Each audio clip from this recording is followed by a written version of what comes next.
জগৎপিতা জগদীশ্বর সৃষ্টিকালে সৃষ্ট পদার্থসমূহে এমন একটা অভাব রাখিয়াছেন, যাহা সার্বভৌম ও সাতিশয় সুস্পষ্ট।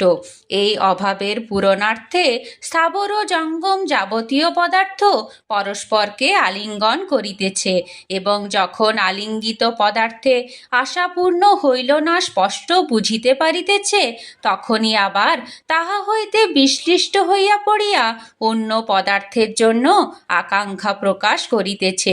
প্রাকৃত সকল বস্তুই সেই অদ্বিতীয় অভাবের দ্বারা সৃষ্ট।